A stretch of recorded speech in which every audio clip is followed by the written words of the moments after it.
am back with another video where I answer frequently asked questions that I tend to get a lot of in email, comments, all that kind of good stuff. So today I am answering a question I get an awful lot of, and that is, how do I make money as an artist? And I actually love this question because before I quit my day job, this was one of the biggest things I was curious about when it came to watching other creatives. So I'm not going to give you like the nitty gritty of my finances, but I do want to tell you guys what it's looked like for me, making an income that went from like a side hustle to this full-time gig that I've been doing for over 10 years. So when I went to college and studied art, I started just picking up like side gigs. I'd do anything from illustration for someone to design to hand painting, Christmas ornaments during the holidays. I was always doing something on the side. But it wasn't until I actually started playing around with more of a service-based business than handmade that things really started to grow and evolve actually pretty quickly. So for many years, I was always trying to quit that job, but it never happened. I always made really decent side income, but never that full-time good money until I started teaching. So I started teaching because a friend of mine asked me to come to her high school classroom and do like a workshop with her kids. And at the time I was like, I don't really want to be a teacher. I'm an artist. I make work and I sell it. But she really thought that I'd be a great teacher because I did all kinds of messy techniques and things that appealed to different levels and ages. So I went and I did this class and I had the most fun I've ever had. And I absolutely, in that moment, was like, I think I'm going to try doing this. And so I started volunteering and teaching classes for free wherever I could. And then I started applying to teach at more high-end retreats all over the country. And I really worked at trying to build like this portfolio of teaching experience. And then that experience led to actual paid experiences. But this whole process actually just it's when everything clicked for me, and I started shifting from making and selling things to offering services. So everything from blogging, where I shared free content and still do, craft projects, DIY projects. I started writing books and articles, and I started teaching both live and online. And when I started to change my whole mentality of what it looked like to be an artist, it didn't have to be creating things and selling them. That was the only thing I was told I could do when I was an art major. I started to shift my brain and my thinking into seeing that there were so many possibilities when I was maybe more of a service-based business, as well as giving away a ton of free content. So I started really enjoying what it felt like to share inspiration and to teach people simple, fun, unique concepts. And that inspiration created like more energy in my business and my life to just keep creating content and putting it out there for free, sometimes paid, traveling and teaching.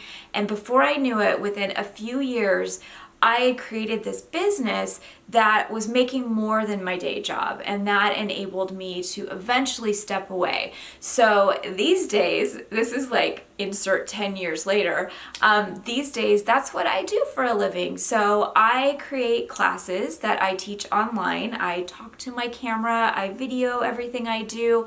I've got like over 90 classes that I've created over the years, and that is what my main source of income is as a creative, as an artist.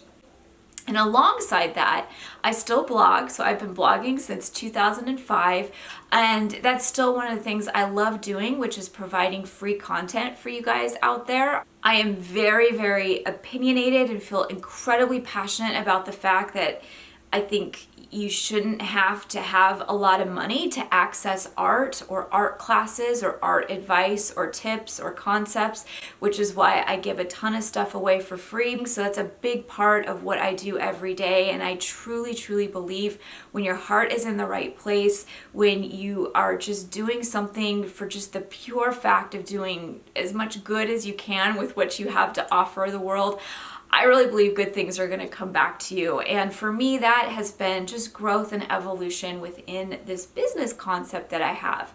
So everything from giving away free content in blogs, YouTube videos on Instagram, to having actual classes for money. And then I also teach live still, but I do it these days in my own studio on the Oregon coast and have live retreats, I don't know, a couple times a year, 3 times a year, depending on what we've got going on in our life. And alongside that, I have other income streams that aren't as big right now in my business model. Everything from working with brands to doing like independent illustration projects, working with certain companies, supply companies, that type of thing. I will kind of take on little projects here and there, some licensing things here and there. Those things don't pay the bills, but they are things that I love to do and things that I love to challenge myself with. The one thing that has become the least important in my business is the thing I started out doing, which is making art and selling it. And while I still do it, I do it maybe quarterly. I sell handmade items just because I still love to make things and sell them, but that's not the way that I make money anymore. And I think oftentimes when we think of creative careers, when we think of, when someone says I'm an artist, you often think they are making art, it's hanging in a gallery, and it's being sold for lots of money. And I had really fallen into the trap of thinking that was the only way that I could be a full-time artist. That was what was rammed into my head when I went to college. I don't know what they're teaching these days in college. I went to college a long time ago. Things have changed with technology and social media. So I really, really feel like when it comes to a creative career, that source of income, making money, paying the bills with your art, doesn't always have to look like that one way that I think a lot of us think about, which is just selling your art. But I think sometimes you have to be willing to pivot and change and evolve and grow depending on what people want from you. So I never thought in a million years I would be an art teacher and I would get to be an art teacher without having to go back to college and get my master's. I've created this whole business model for myself that didn't even exist when I was in college because there was no social media, there was no YouTube back then. It was so limited. So now I'm living this life and I've created this career for myself that really plays off of what we've got going on with technology. I'm so grateful to have had my business evolve to the point where my husband quit his job 7 years ago and works at home with me.